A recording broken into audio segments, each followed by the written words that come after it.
Shalom saudara dalam Tuhan, puji nama Tuhan, jumpa lagi dengan saya di kesempatan ini. Saudara, jikalau beberapa orang di Indonesia ini tidak suka dan tidak senang dengan bangsa Israel, apalagi dengan adanya persoalan di antara mereka dengan Palestina. Nah, saudara dalam Tuhan, lain cerita dengan Ustaz Abdul Somad yang justru mengakui kehebatan daripada bangsa Israel. Dan saudara dalam Tuhan, sebelum kita lanjut, mari kita melihat cuplikan videonya di video berikut ini. Saya ditanya kawan saya, di WA-nya saya. Yang lain tak ada nanya, karena tak tahu nomor saya. Ustaz, kenapa negara-negara Arab itu tidak membela Palestina? Kenapa tidak ada satu pun negara yang mengirimkan bantuan senjata, tentara, menolong Palestina? Kira-kira pertanyaan itu terpikir tak di kepala Bapak Ibu? Kenapa tak ada yang menolong? Sudah 1946 Israel datang. Sampai sekarang tahun 2023. Dari 46 ke 2023. Pokoknya lama loh udah. Sekaranglah kita baru sadar Palestina melawan Israel sendirian. Kenapa? Karena memang satu-satunya negara yang tidak bisa dijajah oleh Israel hanya Palestina. Paham? Kenapa dia tidak ditolong? Karena tidak ada negara di dunia ini yang bebas dari penjajahan Israel. Satu-satunya negara yang tidak bisa dijajah Israel cuma Palestina. Yang lain terjajah secara ekonomi, terjajah secara politik, terjajah secara pemikiran.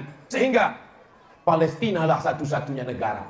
Umur berapakah kamu sadar bahwa satu-satunya negara yang tidak dijajah oleh Israel adalah Palestina? Saya baru tahu, baru sadar sekarang. Setelah berumur 27 tahun inilah baru saya sadar.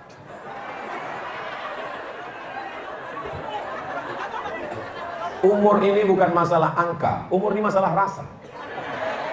Ini banyak bapak-bapak yang udah tua, tapi begitu mendengar Palestina, bangkit semangatnya. Datang dia, walaupun masjid di tangganya banyak, naik dia ke atas. Allahu Akbar. Berapa banyak anak muda, umurnya 20 tahun, tapi mendengar Palestina pasti tanya, apa pendapatmu tentang Palestina? Biar aja lah Pak Ustaz.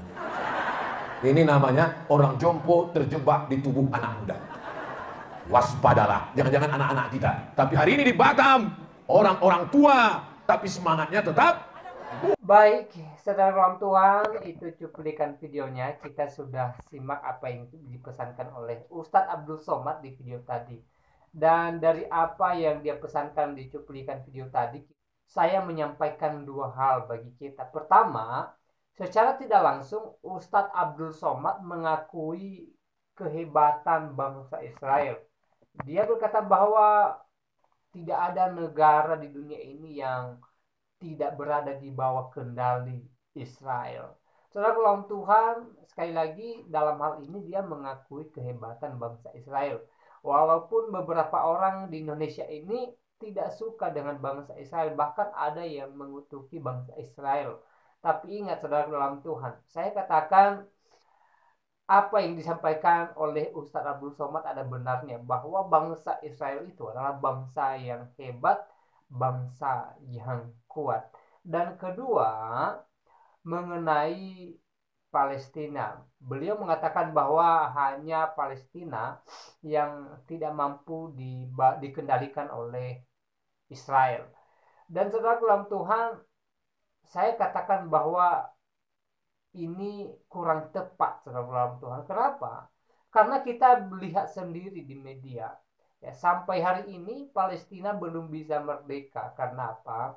Karena Israel, saudara dalam Tuhan. Jadi kalau Ustadz Abdul Somad mengatakan bahwa hanya Palestina yang tidak berada di bawah kendali Israel, ya saya katakan menurut saya sih ya, itu kurang tepat ya. Tapi selebihnya saudara bisa menilai sendirilah apakah pernyataannya itu bisa diterima, benar adanya atau tidak. Itu kembali kepada masing-masing saudara.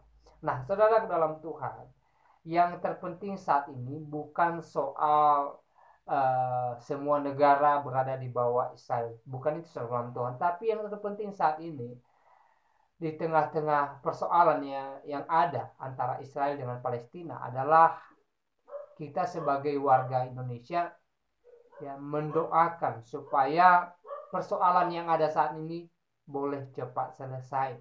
Karena kalau kita melihat semakin hari semakin banyak korban jiwa, saudara dalam Tuhan. Ya, saudara, ini taruhan nyawa, ya, ini duka cita yang besar, ini air mata yang begitu banyak, saudaraku dalam Tuhan. Ya, jadi menurut saya tidak terlalu penting kalau kita memihak satu dengan yang lain. Yang lebih penting saat ini, ya, kita rindukan, kita doakan kedua negara ini atau kedua bangsa ini boleh secepatnya berdamai, sehingga tidak ada lagi korban jiwa di antara mereka. Kalau kita melihat daerah jalur Gaza di media, saudaraku dalam Tuhan, ya, saya katakan hampir setiap hari ada orang yang berduka, ada orang yang kehilangan keluarganya, ada orang yang kehilangan harta bendanya dan segala macamnya. Jadi hal ini tentunya kita tidak inginkan, saudara dalam Tuhan. Kita tidak mau hal ini terus-terusan terjadi. Ya, kita tidak mau saudara-saudara kita yang ada di Palestina, di jalur Gaza, dan juga warga Israel terus berduka. Ya, kita mau mereka bahagia, kita mau mereka bersuka cita. Saudaraku dalam Tuhan, hal yang terpenting saat ini adalah doa kita supaya melalui kuasa Tuhan kedua negara ini boleh cepat berdamai, ya. Dan kita doakan juga para pemerintah dunia ini, ya, supaya mereka dipakai oleh Tuhan untuk menemukan persoalan yang ada di antara Israel Palestina saat ini, sehingga persoalan ini bisa diselesaikan dan sukacita surgawi melimpah bagi kedua negara ini. Ini harapan kita dan ini doa kita, saudaraku dalam Tuhan.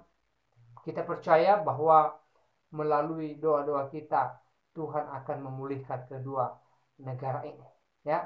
Nah, saudara, saya tidak terlalu panjang lebar menyampaikan pesan melalui video ini. Kiranya video singkat ini memberkati kita dan Tuhan Yesus memberkati kita semua. Shalom.